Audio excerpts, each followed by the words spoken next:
नमस्कार दोस्तों, आपको और आपके पूरे परिवार को होली की हार्दिक शुभकामनाएं। और ये रंगों का उत्सव आपके जीवन में भी नया रंग और नया उमंग लेकर आए, यही हमारी शुभकामनाएं हैं और ईश्वर से यही प्रार्थना भी है।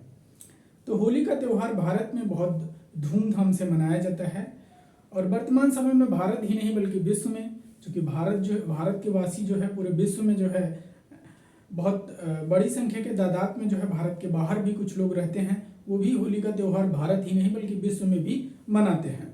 तो इसलिए अब ये त्यौहार भारत तक ही सीमित नहीं है बल्कि विश्व में भी मनाया जाता है। और होली के त्यौहार में आप देखते हैं कि रंग और गुलाल का जो है अच्छा खासा जो है वो दृश्य आपको देखने को मिलेगा। लोग एक दूसरे को रंग और गुलाल लगाते हैं, गले लगाते हैं। तो इस त्यौहार में जो है वो हम अपने बीच में जो एक दूसरे के प्रति जो हमारा द्वेष भाव होता है या फिर एक दूसरे से जो हमारी नाराजगी होती है उसको हम यहाँ पे समाप्त करते हैं या खत्म करने का भी एक त्यौहार है। और उसे भूल के हमें जीवन में आगे बढ़ना है, इसके लिए जो है हम एक दूसरे को गुलाल या अबीर लगाते हैं और साथ ही उनसे गले मिलते हैं कि ताकि हम अपने पुराने जो हमारे जीवन में घटित घटनाएं हैं उसको भूल के हम अपने जीवन को नए सिरे से जो है एक नए उमंग और रंग के साथ में आगे बढ़ सके। तो इसलिए भी होली का त्यौहार हमारे आपके जीवन में जो है एक महत्वपूर्ण स्थान रखता है। तो होली के त्यौहार की अगर बात किया जाए तो आप अपने आसपास के दृश्यों को देखते हैं कि इस दिन जो है एक तो रंगों का त्यौहार होता है। बच्चे बहुत ज़्यादा मस्ती करते हैं, शरारतें करते हैं, एक दूसरे पर रंग लगाते हैं। साथ ही साथ आप देखते होंगे कि लोग इसके अलावा एक दूसरे से जो है मिलने जाते हैं। इसी बहाने जो है वो मेल मिलाप हो जाता है। लोग गांव में जाके जो है बाहर से आके गांव में त्यौहार मनाने के लिए वापस आते हैं, तो इसीलिए परिवार से भी मुलाकात हो जाती है। और इस त्यौहार का एक महत्व ये भी आपका होता है, आप देखते होंगे कि लोग इसमें अगर होली की बात किया जाए और मदिरा की बात अगर न किया जाए तो शायद नाइंसाफ़ी होगी। हालांकि मदिरा पान करना गलत आदतें होती है, लेकिन आज के इस त्यौहार में जो है होली में जो है लोग काफ़ी बड़ी तादाद में जो है मदिरा का सेवन करते हैं, लोग भांग का सेवन करते हैं। और बात जब मदिरा की आती है और मधुशाला की बात ना किया जाए तो फिर मधुशाला के साथ नाइंसाफ़ी होगी। और जब बात मधुशाला की आती है तो अमिताभ बच्चन के पिताजी, जिनका नाम हरिवंश राय बच्चन है, उनकी एक रचना है मधुशाला के नाम से। उन्होंने एक रचना लिखा था और उसमें उस रचना में भी उन्होंने जो है होली का जिक्र किया था। और आप देखते होंगे कि आपके आसपास में जो मदिरा का सेवन करते हैं उनकी हालात क्या होती है, पग डगमग होते रहते हैं। और मदिरा का सेवन करने के बाद वो अपनी जो उनकी व्यथाएं होती हैं, जो चिंताएं होती हैं, उसको भूल के जो है इस त्यौहार का मज़ा लेते हैं और इन्जॉय करते हैं। और साथ ही साथ जो है आप कभी उनको जो है नालों में पड़ा हुआ देखेंगे, कभी नालियों में कूदे हुए देखेंगे या फिर और कई दृश्य आपको देखेंगे। तो इस तरीके से आपको गांव में या फिर जहां भी आप रहते हैं आसपास ऐसे दृश्य आपको देखने को मिलेंगे। तो मदिरा की बात किया जाए, जो मधुशाला कविता है हरिवंश राय बच्चन जी की, उसमें कुछ पंक्तियां जिसमें उन्होंने होली का जिक्र किया था और मदिरा के बारे में जो है वो जिक्र किया। और मधुशाला उनकी रचना का ही नाम है जिसके लिए उनको काफ़ी प्रसिद्धि मिली थी इस रचना को लेके। तो उसकी कुछ पंक्तियां हैं कि हरा भरा रहता मदिरालय, उन्होंने ये लिखा है कि हरा भरा रहता मदिरालय, जग पर पड़ जाए पाला, वहाँ मुहर्रम का दम छाए, यहाँ होलिका की ज्वाला। वहाँ मुहर्रम का दम छाए, यहाँ होलिका की ज्वाला। स्वर्ग लोक से सीधे उतरी वसुधा पर दुख क्या जाने, पढ़े मरसिहा दुनिया सारी ईद मनाती मधुशाला। हरिवंश राय बच्चन जी ने बहुत ही गजब की पंक्तियां आगे लिखी हैं कि एक बरस में एक बार ही जगती होली की ज्वाला।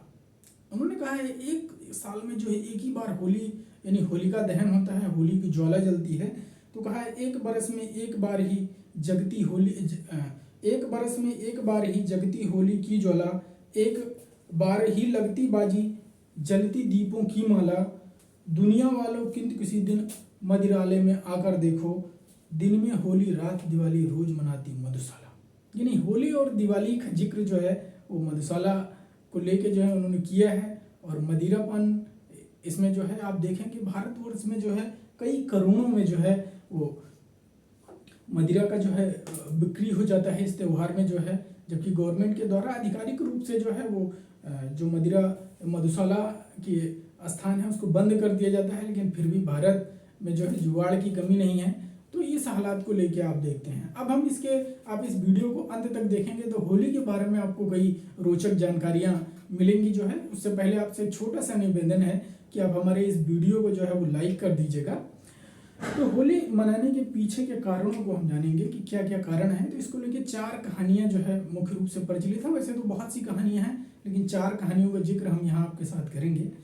पहली जो सबसे प्रमाणित कहानी है, जिसको लेके आप कई बार किताबों में पढ़ चुके होंगे, कि एक हिरण्यकश्यप नाम के जो है वो राक्षस थे, वो राजा थे।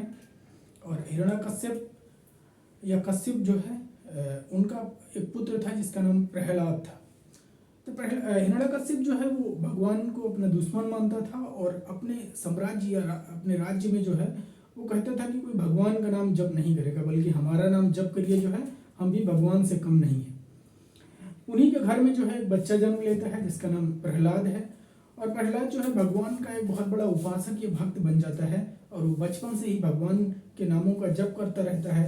हिरण्यकश्यप जो है वो इस बात को बर्दाश्त नहीं कर पाता है, तो उसने कई बार अपने बच्चे को जो है मारने का प्रयास किया। हालांकि जब उसका कार्य जो है सफल नहीं रहा, प्रहलाद हर बार बच जाता था। तो उसकी बहन थी एक जिसका नाम था होलिका। तो होलिका को यह वरदान प्राप्त था कि वो आग में बैठ जाए तो वो जल नहीं सकती थी। तो इस बात का जो है फायदा उठा के हिरण्यकश्यप के मन में, दिमाग में एक बात आई कि क्यों ना प्रहलाद को जो है वो हिरण्यकश्यप की गोद में बैठा के जो है आग में बैठा दिया जाए। तो चूंकि होलिका को जो है वो वरदान प्राप्त है कि वो जलेगी नहीं, तो प्रहलाद उसकी गोद में बैठ के जल जाएगा और जिससे ये जो हमारा संकट है ये समाप्त हो जाएगा। ईश्वर की माया असीम है और उसके आगे जो है किसी की नहीं चलती, बचाने वाला ऊपर वाला है। होलिका जो है वो प्रहलाद को लेके जो है वो आग में बैठ जाती है और परिणाम उसका ये होता है कि होलिका जल जाती है और प्रहलाद जो है बच जाते हैं। तो इस चमत्कार को जो है वो याद करने के लिए, भगवान के जो है इस लीला को याद करने के लिए जो है वो हमारे हिंदू धर्म में जो है इस घटना को याद करने के लिए जो पर्व मनाया जाता है उसी को होली कहते हैं। और होलिका जो है दहन देखते हैं कि होली में होता है, तो उसी घटना को इंगित करने के लिए जो है होलिका जल जाती है और प्रहलाद बच जाता है। इस घटना को इंगित करने के लिए होली के ठीक एक दिन पहले, यानी अगर कल होली है तो आज रात को ही जो है होलिका दहन किया जाता है, अर्थात होलिका को जो है वो जला दिया जाता है। पहली घटना तो आपके साथ में ये थी। इसके अलावा दूसरी घटना भी आपकी जो है एक ये रही कि भगवान भोलेनाथ की जब अभी होली के ठीक पहले कुछ दिन पहले जो है महाशिवरात्रि का पर्व आता है और महाशिवरात्रि के पर्व में जब शंकर जी का विवाह होता है तो उनके साथ जो बाराती जाते हैं वो शंकर जी के गढ़ होते हैं, जो भी उसमें भूत पिशाच शामिल होते हैं। और ये जाते टाइम जो है वो चिता भस्म अपने शरीर पे लेप लेते हैं और इसके साथ चिता भस्म को उड़ाते हुए जो है बारात को जो है बारात की यात्रा करते हैं। तो इस घटना को भी जो है रोचक बनाने के लिए या याद करने के लिए जो है आप देखते होंगे कि बनारस में हर साल जो है वो चिता भस्म होली जो है आयोजित की जाती है। बनारस जब आप घूमने जाएंगे तो वहीं पे मणिकर्णिका घाट या फिर जिसका नाम राजा हरिश्चंद्र घाट भी है, तो वहाँ पे हमेशा लाशें जलती रहती हैं 24 घंटा जो है। और वहाँ का महत्व है कि जिनकी लाशें जो है काशी के उस मणिकर्णिका घाट पे जला दिया जाएगा, गंगा के तट पे जो है उनको मोक्ष प्राप्त हो जाएगा। तो इसलिए वहाँ पे 24 घंटे जो है कभी वहाँ पे चिता की भस्म शांति नहीं होती है। तो होली के पहले ही जो होली में जो है वहाँ पे चिता भस्म होली का आयोजन किया जाता है बनारस में जो है। इसके अलावा तीसरी घटना एक है कि भगवान श्री कृष्ण को लेके है कि श्री कृष्ण जब छोटे थे बचपन में जो है तो उनके मामा कंस ने जो है को खतरा था कि हमारी जो मौत है वो श्री कृष्ण के हाथों ही लिखी है। तो श्री कृष्ण को मारने के लिए जो है उन्होंने पूतना नाम की राक्षसी को भेजा था और श्री कृष्ण उस समय बहुत छोटे थे। तो पूतने का वध जो है श्री कृष्ण ने पूतना को मार दिया जो है। तो वहाँ के जो गोपियाँ और ग्वाल थे जो है उसकी खुशी में जो है कि श्री कृष्ण बच गए जो है, एक राक्षसी जो है उनको मारने के लिए आई थी, बल्कि श्री कृष्ण ने राक्षसी को मार दिया। तो इस घटना को याद करने के लिए जो है वो मथुरा में जो है जो नंदगांव बरसाना है वहाँ पे जो है उस समय होली मनाई गई। तो तब से लेके वहाँ पे होली मनाई जाती है और वहाँ की जो होली है वो आपके पेपरों के लिए महत्वपूर्ण है और जानकारी के लिए भी महत्वपूर्ण है। वहाँ पे लठमार होली मनाई जाती है। वो प्रश्न आपसे पूछता है कि लठमार होली कहाँ पे मनाई जाती है, तो ये नंदगांव और बरसाना में मनाई जाती है। वहाँ पे जो ग्वाल होते हैं अर्थात पुरुष लोग जो है वो गोपी अर्थात लड़कियों को जो है वो रंग लगाते हैं, और इससे लड़कियां जो है वो खिन्न होकर यानी गोपियां खिन्न होकर जो है वो ग्वालों पर जो है वो लाठियों से वार करती हैं, इसलिए इसका नाम जो है लठ मार होली किया गया है। और वहाँ पे वाद्य यंत्रों के साथ में रंग और गुलाल, फूलों की होली, पानी के साथ में रंगों को मिला के खेला जाता है। एक ये घटना है। इसके अलावा एक चौथी घटना जो है जिसका वैदिक काल से लेन देन है कि इस घटना वैदिक काल में जो है इंगित किया जाता है कि वैदिक काल में जब अधपका अनाज जो है फाल्गुन माह में तैयार हो जाता था तो उसको सबसे पहले अगिन देवता को समर्पित किया जाता था। तो जो अधपका अनाज होता था उसी को अधपका अन्न को जो है वो उस समय वैदिक भाषा में जो है होला के नाम से जाना जाता था, और होला को चूंकि अगिन को समर्पित किया जाता था इसलिए इस उत्सव का नाम ही जो है होलिका उत्सव रख दिया गया था, और इसी त्यौहार को होली के नाम से वैदिक सभ्यता से परंपरा से ही जाना जाता है। और इस त्यौहार का जो है वो इतिहास की दृष्टि से बड़ा महत्वपूर्ण स्थान है, अर्थात ये बहुत प्राचीन त्योहारों में से एक है, और हम लोगों का जो है वो हिंदू धर्म का ही नहीं बल्कि अन्य धर्म के लोग भी इसे मनाते हैं। तो इतिहास में भी जो है आप जो कई रचनाओं में इसका जो है उल्लेख आपको देखने को मिलेगा, मुगल काल से लेके जो है और उसके पहले दिल्ली सल्तनत काल में भी जो है इसका उल्लेख मिल चुका है। तो एक तो इसका वेदों में उल्लेख मिलता है, इसके अलावा वैदिक साहित्य में भी इसका उल्लेख मिलता है होलिका उत्सव का। इसके बाद अगर आप देखेंगे तो एक पुस्तक का नाम है जिसका नाम है पूर्व मीमांसा करके जो है, तो इस पुस्तक में इसका उल्लेख मिलता है। अल-बरूनी जो है जो एक विदेशी लेखक था जो है वो जब भारत की यात्रा पर आया था तो उसके भी किताबों में जो है वो इस त्यौहार का जो है उल्लेख मिलता है।